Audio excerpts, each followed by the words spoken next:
President Donald Trump says the U.S. may be inching closer to securing a nuclear deal with Iran, adding that Tehran had sort of agreed to the terms. Mr. Trump made those remarks in Qatar during the second stop of his multi-day tour of the Middle East. And Mr. Trump had threatened military strikes on Tehran if it doesn't agree to a deal. President Trump then addressed American troops at the Al Udeid Air Base before departing for Abu Dhabi for the final leg of his tour. And for more, Jon Gambrell joins us live from Dubai. John, a flurry of activity on President Trump's final day in Qatar. He brought up a potential breakthrough in nuclear deal with Iran. What else do we know about this?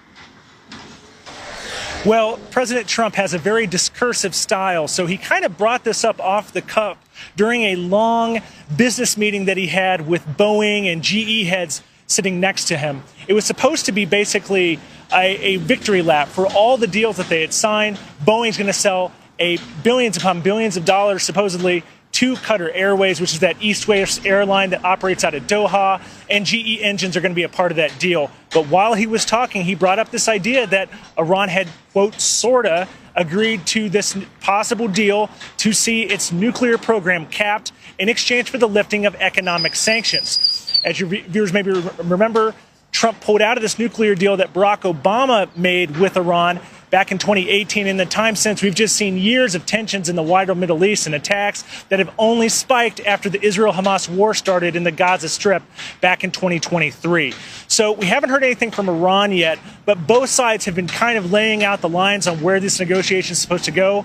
Iran maintains that it wants to still be able to enrich uranium, and we're increasingly hearing from the American side that Iran should not enrich at all. So the details on this remain vague, but both sides still appear to be talking. Shah? Yeah, and Mr. Trump also mentioned various defense deals and plans in the coming years at the Al Udeid Air Base. What can you tell us about that, John?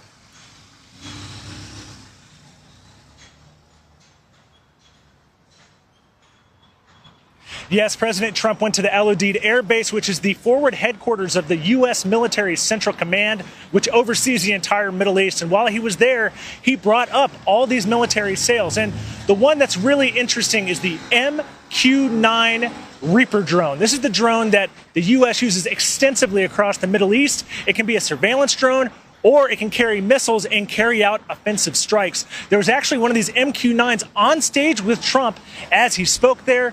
Trump also mentioned that the Qataris bought THAAD batteries. THAAD are the anti-missile defense systems that can shoot missiles very high up in the atmosphere, ballistic missiles and other kind of missiles that can target areas like Qatar, which is very, very wealthy and long has used the United States as sort of a backstop against any sort of regional aggression. You may remember that back in 2017, there was this Qatar crisis where regional countries launched a boycott of Doha. There was even talk at the time that there could have been military action. That ended just before Joe Biden entered office, and some analysts believe that Trump's first visit to the region back in 2017 may have set off that boycott. But now Trump is basically doing a bear hug on Qatar, and Qatar's responding basically with two thumbs up, saying they support and respect President Trump. Shah? Next, Mr. Trump is heading to Abu Dhabi for his third and final stop of his Middle East tour. What can we expect there?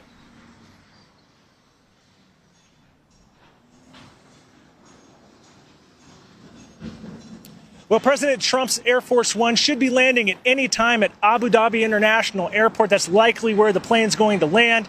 From there, we believe that he's going to go on to see the Sheikh Zayed Grand Mosque. It's this massive mosque of basically white stone that stands out in the Abu Dhabi capital. He's then going to go to Qasr Watan, which is the ceremonial palace. He will meet Sheikh Mohammed bin Zayed Al Nahyan, who is the leader of the United Arab Emirates and also the ruler of Abu Dhabi. Now, this comes as Abu Dhabi is really looking for possibly defense deals, but more than likely, Abu Dhabi wants more chips. Abu Dhabi is moving really rapidly into artificial intelligence. There had been some concerns from the Americans about giving too many AI chips to Abu Dhabi because of its ties with the Chinese.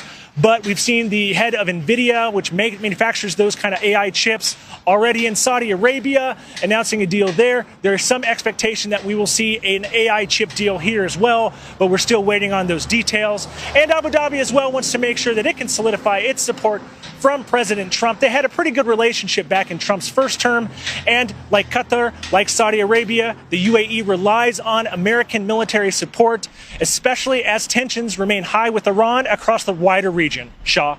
All right, a jam-packed schedule for Mr. Trump there. Many thanks, Jon. Jon Gambrell there reporting live from Dubai.